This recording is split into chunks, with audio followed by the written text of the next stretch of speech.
pourquoi les hypersensibles sont la cible idéale et privilégiée des pervers narcissiques. Voici le thème de la vidéo d'aujourd'hui. Bonjour, je suis Laure Dupré-Lavigne, je suis consultante intuitive et auteure et j'accompagne celles et ceux qui souhaitent s'apporter davantage d'amour pour eux-mêmes. Et pour cela, j'utilise le tarot de Marseille. Si c'est votre première visite sur ma chaîne, alors je vous souhaite la bienvenue et n'hésitez pas dès à présent à vous y abonner en cliquant tout de suite en bas à droite sur la petite icône rouge et ainsi vous serez averti de ma prochaine vidéo. Donc aujourd'hui, le thème que j'ai choisi d'aborder parle de l'hypersensibilité, la proie idéale pour les pervers narcissiques, et je vais vous expliquer pourquoi. Alors on parle aussi beaucoup aujourd'hui de haut potentiel, de surdoués, les hauts potentiels intellectuels et hauts potentiels émotionnels, les surdoués, les zèbres, les hypersensibles. Donc on a en fait englobé tous ces différents types de personnalités que les psys voilà, pourront vous en donner toutes les nuances, hein. Mais moi, aujourd'hui, je vais plutôt me focaliser sur l'hypersensibilité parce que je me définis en tant que telle. Et pour avoir donc vécu que des relations pratiquement toutes toxiques, voilà, je vais vous expliquer un petit peu ce qu'est l'hypersensibilité. Alors, sachez que les hypersensibles offrent un terrain absolument abondant aux pervers narcissiques pour pouvoir s'épancher sur tous leurs travers, leurs manipulations, leurs perversions, justement à travers tous les critères que je vais vous citer, et ils ne sont pas moindres. Voilà pourquoi le pervers narcissique a pour cible idéale justement les hypersensibles, entre autres. Voilà. Donc, qu'est-ce qu'un hypersensible, un ou une? Eh bien, comme son nom l'indique, l'hypersensible est déjà doté d'une sensibilité qui est supérieure à la moyenne. Ça veut dire qu'ils ont un monde émotionnel extrêmement riche, ils le foisonnent d'émotions. Ils ont des pensées qui partent un petit peu en arborescence, donc, et c'est vrai, dès qu'on part sur un sujet, eh bien, on trouve tout un tas de moyens de pouvoir explorer les choses je sais pas, ça part dans tous les sens en fait, et donc c'est un petit peu compliqué parfois pour un hypersensible de canaliser en fait ses pensées, tellement il y a d'imagination, tellement voilà, une pensée entraîne une autre et ainsi de suite. Et c'est très particulier à l'hypersensible justement. Donc ce sont des êtres qui sont réceptifs aux environnements. Vous les mettez dans un lieu où il n'y a pas des bonnes vibrations, ils vont réagir. Vous les mettez en contact avec des ambiances où il y a beaucoup de bruit, où il y a beaucoup de lumière, où il y a des sons qui sont disharmonieux. Je peux vous assurer que l'hypersensible, il va pas supporter ça longtemps, et quand il va pouvoir s'en extraire, il va se mettre à l'écart, se reposer et se ressourcer. Donc c'est un grand solitaire, l'hypersensible, c'est quelqu'un qui est extrêmement justement sensible, il est très très perméable à ce qui l'entoure, il a besoin en fait, parce qu'il capte tout, c'est une véritable éponge, donc il a une vie émotionnelle et une très très grande intériorité, donc ça fait de lui souvent quelqu'un d'incompris. Quand il était enfant, on ne l'a pas souvent considéré, on n'a pas vu finalement repérer son hypersensibilité, donc il s'est senti tout seul, mal aimé, donc il va développer des carences affectives qui vont devenir évidemment et logiquement de la dépendance affective au fil du temps. Justement, le terrain le plus favorable pour attirer des pervers narcissiques et toutes sortes de relations toxiques. Donc l'hypersensible, ses terrains de prédilection, entre autres sont la psychologie, tout ce qui touche à l'irrationnel, tout ce qui touche à la spiritualité, les choses qui l'amènent à comprendre, tout ce qui est dimensionnel, multidimensionnel. Ils sont très très attirés par donner du sens à la vie, par les choses, les causes humanitaires, tout ce qui touche à je ne sais pas, tout ce qui touche à la cause animale, tout ce qui touche au bien-être de notre terre. Enfin voilà, l'hypersensible, il va avoir des préoccupations finalement que la plupart des humains ne vont pas avoir. Hein. La plupart des humains, ils s'en foutent de... Voilà, ils vont avoir leur petite vie tranquille, mais l'hypersensible, il va être complètement tourné vers le besoin d'aider, le besoin de sauver, le besoin de... voilà, il a d'ailleurs une grande énergie, une grande générosité qu'il va justement tourner vers des causes où il se sent mais complètement porté, c'est plus fort que lui. Donc voilà. Donc j'ai dit, voilà, une sensation, beaucoup d'isolement, de solitude. Moi, je l'ai vécu beaucoup comme ça. J'étais une enfant extrêmement timide, extrêmement peureuse, renfermée. Je m'alimentais pas, en fait, j'étais limite anorexique jusqu'à une dizaine d'années, donc vraiment pour moi c'était très très très dur parce que je me sentais pas admise, je me sentais pas ma place au milieu de ma famille, ce qui n'était pas la faute de ma famille, hein, frères, sœurs ou parents, mais c'est parce qu'ils n'avaient pas la sensibilité pour capter que j'étais différente.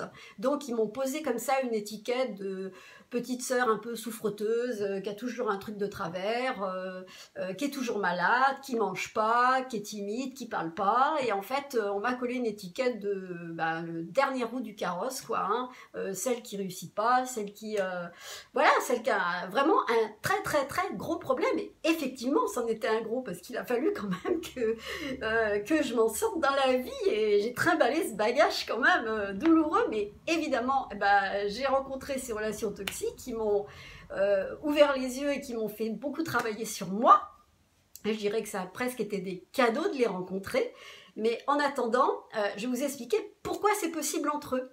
Voilà, alors à un moment donné, on rencontre un ou une perverse narcissique quand on est un hypersensible. Pourquoi? Parce qu'il y a quelque chose que l'hypersensible et le PN ont en commun.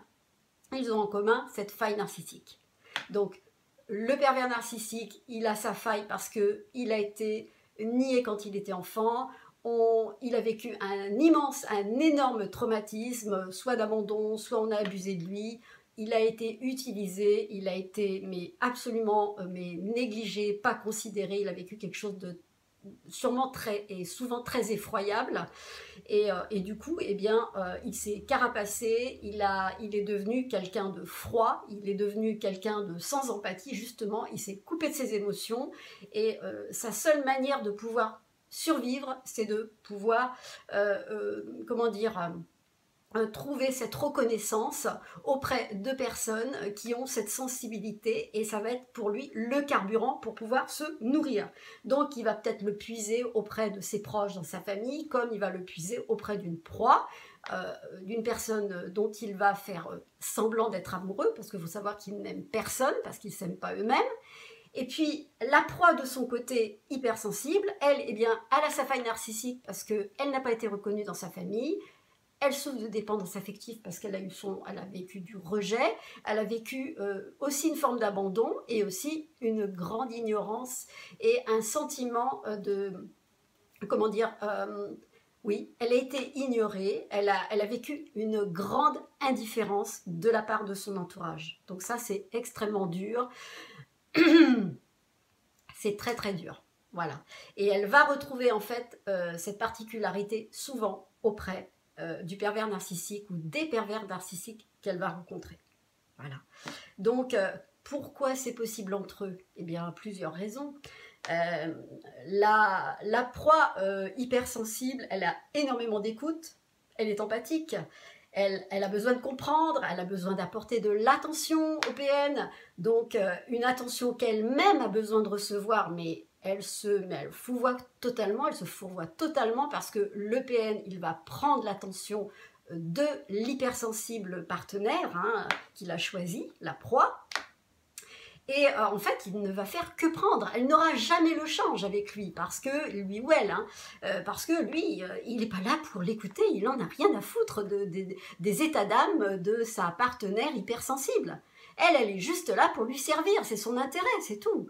Donc ça, c'est un premier point. Le deuxième point, c'est que l'hypersensible, elle dit pas non. Elle dit jamais non. Donc lui, bah, forcément, il va. C'est comme si c'était le passeport pour aller vers tous les excès possibles. Donc il va se servir de tout. Elle lui donne une autorisation totale pour aller s'épancher sur tous ses excès. Donc il va abuser de tout, de son côté émotionnel, psychologique, sexuel, matériel, sa patience, son énergie. Il va abuser de sa confiance. Il va lui mentir. Donc là aussi, en tant que hypersensible, je voulais dire, il y a quelque chose que j'ai oublié de signaler. La personne hypersensible déteste le mensonge. Elle ne peut pas concevoir le mensonge, la trahison, l'hypocrisie. Elle ne peut pas concevoir le fait qu'on puisse tricher, qu'on puisse avoir de la malveillance gratuite. C'est impossible à concevoir pour un hyper ou une hypersensible. Parce que pour eux, c'est comme si ça n'existait pas. En fait, l'hypersensible, c'est comme s'il débarquait dans le monde, comme s'il était dans le monde des bisounours. Voilà, c'est une triste réalité et un dur constat qui est aussi brutal que salvateur pour la proie hypersensible que de voir que le monde, eh bien, il est dur, il est cruel. Et là, ça va être un grand choc. Et souvent, pourtant, on en parle, hein, les hypersensibles ont beaucoup de mal à vivre dans ce monde-là. Il y a des gens qui veulent en finir d'ailleurs, tellement c'est dur, c'est douloureux de voir que l'humain puisse être autant cruel. Voilà. Et en fait, l'hypersensible, eh bien, il a tellement d'antennes, il est tellement à fleur de peau, en fait, il fonctionne avec le filtre de ses émotions, donc tout ce qu'il entend, tout ce qu'il voit, tout ce qu'il ressent, touche, tout est grossi, amplifié, exacerbé. Alors vous pouvez vous imaginer quand il rencontre un pervers ou une perverse narcissique, c'est le paroxysme total. Il est, mais alors, en réaction totale. Donc, il va coller avec le pervers narcissique parce que empathique, à l'écoute, besoin de le comprendre. Donc, il va mettre sa psychologie, son sens de l'analyse, son sens d'aide, il va jouer le sauveur, l'hypersensible, il va jouer son rôle de, eh bien, je suis là pour t'aider, je vais te sortir de là, t'inquiète pas, en gros, je vais prendre en charge ton bagage, même si moi, le mien, il est déjà assez lourd, mais c'est pas grave, hein, je prends le bagage du PN, ou de la PN, parce que j'ai tellement envie de te sauver, parce que j'ai tellement besoin que tu me reconnaisses. En fait, tout ce que ma famille ne m'a pas apporté, tout ce que là où on m'a pas vu, on m'a pas reconnu, on m'a pas aimé, eh bien en fait l'hypersensible, elle va tout remettre. En fait, elle va refiler le bébé au pervers narcissique. Et là, ça va être le grand flop total, parce que le pervers narcissique, il va pas du tout assumer ça. Et ça va être ça va être quelque chose d'extrêmement douloureux parce que lui il est là pour se nourrir de la proie, il est là parce que donne-moi de l'amour, moi j'en ai pas reçu, j'ai souffert, on m'a détruit ma vie, je me sens vide, je me sens rien. Donc toi, l'hypersensible, tu vas me donner tout ça, tu vas me donner ton carburant, tu vas me donner ta nourriture, tu vas me donner ton écoute, ton énergie, ton empathie, tu vas me donner tout ça et tu vas me donner ça parce que moi j'en manque cruellement, je ne suis rien si tu me donnes pas ça. Voyez comment le pervers narcissique fonctionne. Et l'hypersensible, elle va donner, elle va s'oublier, elle va carrément se dire, bah oui, c'est normal, le pauvre ou la pauvre, elle a tellement souffert et tout. Donc, mais là, c'est la porte ouverte à tout. Et comme l'hyper empathique, hypersensible et a beaucoup de naïveté et qu'elle pense pas que l'autre il puisse mentir, qu'elle pense pas que l'autre il puisse la trahir, qu'elle pense pas que l'autre puisse être le monstre qui se cache derrière tous ces masques. Elle va être dans la bienveillance, elle va donner, elle va y aller quoi, elle va y aller, mais elle va tout donner quoi. Et jusqu'au jour où évidemment elle va se rendre compte de la supercherie, du traquenard dans lequel elle est tombée, et là ça va être foudroyant parce que souvent elle s'en rend compte plutôt tard, hein, ce qui a été mon cas. Ça n'a rien à voir avec nos capacités d'intelligence, de compréhension. Justement, c'est en fait le problème de l'hypersensible, c'est qu'il est tellement émotif et tellement empathique qu'il accorde en fait le bénéfice du doute à l'autre et il le pardonne facilement. il est toujours en train de le dédouaner de responsabilité, de c'est pas sa faute, c'est pas grave, ça ira mieux. Moi j'ai dit ça des années à mes enfants.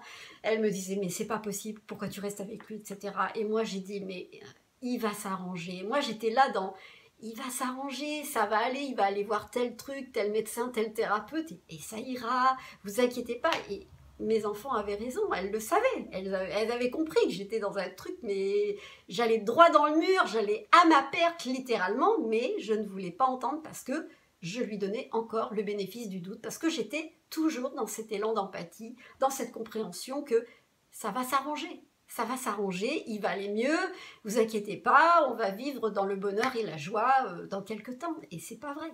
Donc, le problème de l'hypersensible, c'est que voilà, il peut tomber dans ce piège parce qu'il est dans cette recherche d'amour effrénée, il a cette faille narcissique, il a besoin de se sentir utile, il a besoin de se poser en sauveur vis-à-vis du PN. Or, ça n'est pas comment dire, à la proie de sauver le PN, parce que le PN ne peut pas se sauver, il ne se sauvera jamais, ou alors il sauve, il se casse quoi.